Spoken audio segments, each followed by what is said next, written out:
ଆଜି ଆମେ ଜାଣିବା ଓଡ଼ିଆ ରଚନା ବର୍ଷାକାଳୀନ ପଲ୍ଲୀର ଦୃଶ୍ୟ ବିଷୟରେ। ଉପକ୍ରମ।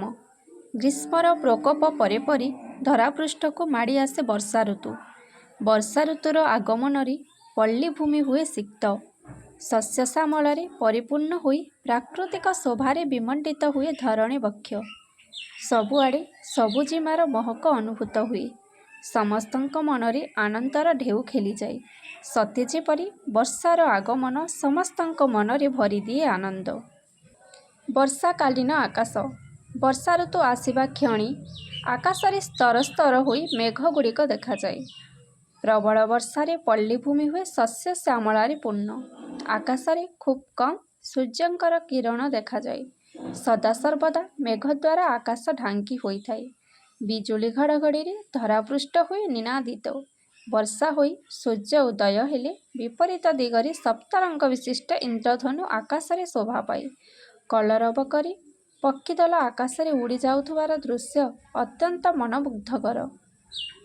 ଆକାଶରେ କଳାମେଘ ଦେଖି କୃଷକର ହୃଦୟରେ ଚାଷ କରିବା ପାଇଁ ଉତ୍ସାହ ଜନ୍ମିଥାଏ। ବେଳେ ବେଳେ ଆକାଶରେ ଛାୟାପଥ ଲୋକଙ୍କୁ ବିସ୍ମିତ କରିଥାଏ। ସୁନେଲି ଆକାଶ ସମସ୍ତଙ୍କ ମନରେ ଆଶା ସଞ୍ଚାର କରେ। ବର୍ଷାକାଳୀନ ପଲ୍ଲୀର ଦୃଶ୍ୟ। ବର୍ଷାକାଳୀନ ପଲ୍ଲୀର ଦୃଶ୍ୟ କର୍ଦ୍ଦମାକ୍ତ। ସବୁଆଡ଼େ ବର୍ଷା ଜଳ ଯୋଗୁଁ କାଦୁଅ ପାଣିରେ ଯିବା ଆସିବା ଅତି କଷ୍ଟସାଧ୍ୟ। ନଡ଼ା ଛପର ଘର ଭାଙ୍ଗିଯାଇ ଅର୍ଦ୍ଧଭଗ୍ନ ଅବସ୍ଥାରେ ପଡ଼ି ରହିଥାଏ। ଯେଉଁ ଆଡ଼କୁ ଚାହିଁଲେ ଜଳାର୍ଣ୍ଣବ ଦେଖାଯାଏ। ଅତ୍ୟଧିକ ବର୍ଷା ଯୋଗୁଁ ରାସ୍ତାଘାଟ ପୋଲ ପ୍ରଭୃତି ଧୋଇ ହୋଇ ଯାଉଥିବାରୁ ଗମନାଗମନରେ ଲୋକେ ବହୁତ ଅସୁବିଧାର ସମ୍ମୁଖୀନ ହୋଇଥାନ୍ତି। ଅତ୍ୟଧିକ ବର୍ଷା ହେବାରୁ ନଦୀ ନାଳରେ ବନ୍ୟା ଆସିଥାଏ। ଏହି ବନ୍ୟା ଜଳରେ ପଲ୍ଲୀବାସୀଙ୍କର ଜୀବନ ବ୍ୟତିବ୍ୟସ୍ତ ହୋଇଯାଏ। ଘରଦ୍ୱାର ଭାଙ୍ଗିଯିବା ସହିତ ଅନେକ ଧନଜୀବନ ହାନି ହୋଇଥାଏ। ବେଳେ ବେଳେ ବନ୍ୟା ଜଳରେ ଗୃହପାଳିତ ପଶୁ ଲୋକମାନେ ଭାସି ଯାଇଥାନ୍ତି। ଯଦିଓ ବର୍ଷା ଋତୁ ଅନେକ କ୍ଷତି କରେ, ତଥାପି ଏହି ଋତୁରେ କୃଷକ ବର୍ଷକର ଶସ୍ୟ ଉତ୍ପାଦନ କରିବାରେ ସମର୍ଥ ହୋଇଥାଏ। ଏହି ଋତୁରେ ମଲ୍ଲୀ, ଟଗର, ଚମ୍ପା, ଜୁଇ, ଜାଇ, ମାଳତୀ ପ୍ରଭୃତି ଫୁଲ ଫୁଟି ପଲ୍ଲୀଭୂମି ରମଣୀୟ ଦେଖାଯାଏ। ପର୍ବପର୍ବାଣୀ। ଏହି ଋତୁରେ ରଥଯାତ୍ରା, ବାହୁଡ଼ା ଯାତ୍ରା ପ୍ରଭୃତି ପାଳନ କରି ଲୋକେ ଆନନ୍ଦରେ ସମୟ ଅତିବାହିତ କରନ୍ତି। ଶ୍ରାବଣ ପୂର୍ଣ୍ଣିମା ତିଥିରେ ରକ୍ଷାବନ୍ଧନ ପାଳନ କରି ଲୋକେ ଖୁସି ଅନୁଭବ କରନ୍ତି।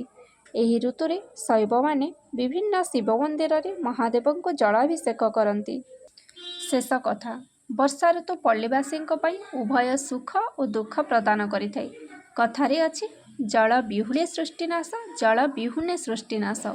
ଉଦ୍ଭିଦ ଜଗତ, ପ୍ରାଣୀ ଜଗତ ସମସ୍ତେ ଏହି ଋତୁରେ ଆନନ୍ଦ ଲାଭ କରିଥାନ୍ତି। ଏହି ଋତୁ ସମସ୍ତଙ୍କ ପାଇଁ ମଙ୍ଗଳଦାୟକ ଅଟେ।